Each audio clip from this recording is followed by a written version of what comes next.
तामुलपुर जिल्ला बर' थुनलाइ आफादनि 20थि बोसोरारि जथुम्मा कुमारीघाटा दख'रा एबसुनि 52थि थान्दै जख'न्थाइ आरो कुमारीघाटा दख'रा गुदि बर' थुनलाइ आफादनि जथुम्माया लथिबारि फाख्रिबारि गेजेर फरायसालिनि गेलेग्रा फोथाराव दिनैनिफ्राय जागायबाय।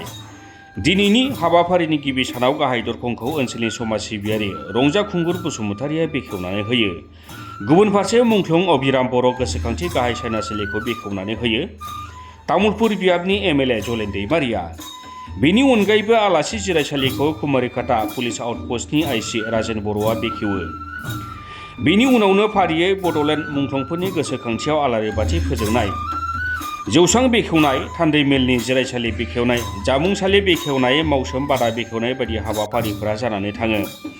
तामुलपुर जिल्ला बर' थुनलाइ आफाद आरो कुमारीघाटा दख'रा एबसुनि जथुम्मायाव बाहागो लानानै तामुलपुर बियाबनि एमएलए जलेन दैमारिया बुङोदि बर' माहारिनि सिनस्रि एबसु आरो बर' थुनलाइ आफादा हारिनि रैखाथिनि थाखाय अरायबो खामानि मावबोदों।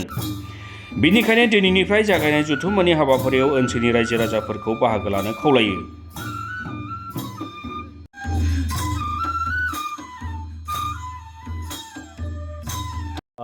दिनैनिफ्राय तामुलपुर जिल्ला बर' थुनलाइ आफाद, कुमारीघाटा गुदि फराय थुनलाइ आफाद आरो कुमारीघाटा दख'रा दुलाराय बर' फरायसा आफाद बे आफादनि दिनै लन्थिबारि फाख्रिबारि गुदि गेजेर फरायसालिनि लांगोनायाव दिनैनिफ्राय साननैनि मेहेरगोनां हाबाफारिजों बोसोरारि जथुम्मा खुंफुंनो लादों।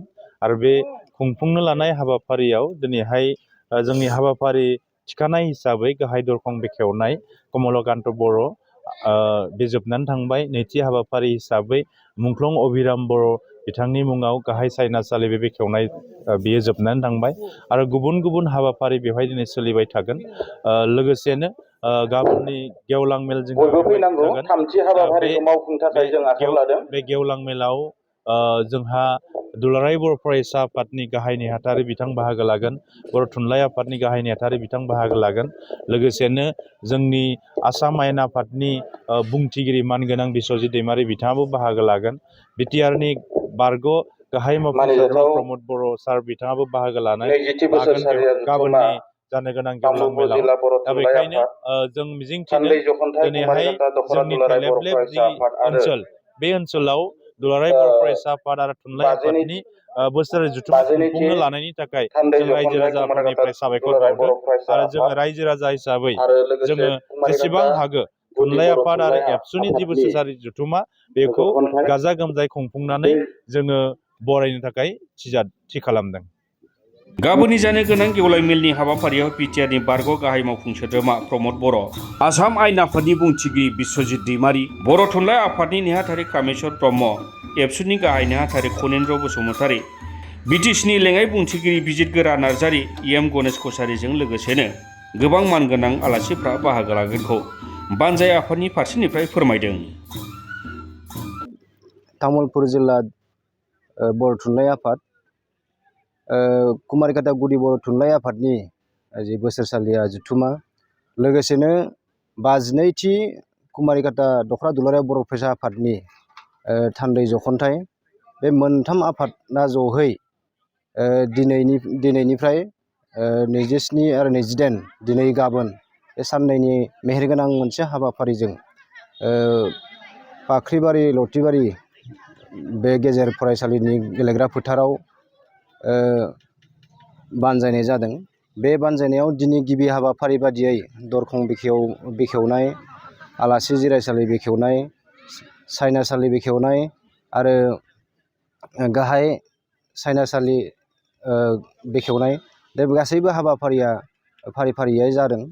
बेनिफ्राय दा मोनाबिलिनि समाव तामुलपुर जिल्ला बर' थुनलाइ आफादनि जि थान्दै जिरायनाय, थान्दै मेल, लोगोसेनो कुमारीघाटा गुदि बर' थुनलाइ आफादनिबो थान्दै मेल आरो कुमारीघाटा दख'रा दुलाराय बर' फरायसा आफादनिबो थान्दै मेल जिरायनाय जागोन।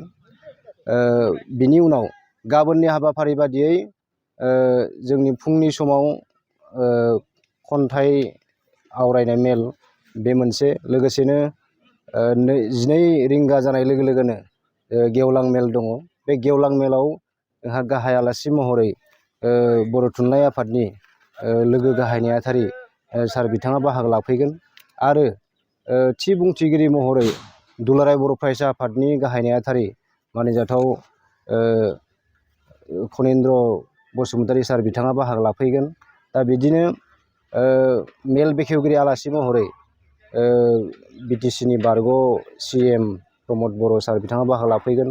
आरो बेजों लोगोसेनो जोंनि जि खुगा लाइसि बेखेवनाय लोगोसे नैबे हाबाफारिजोंनो लोब्बा लाखिनानै जि गांसे गोसोखांथि बिजाब बेवहाय दिहुननाय जागोन। बे बिजाबखौबो बेखेवनो थाखाय जों आलासि लेंहरदों आसामनि आयेन आफादनि बुंथिगिरि मानिजाथाव बिस्वजित दैमारि सारखौ।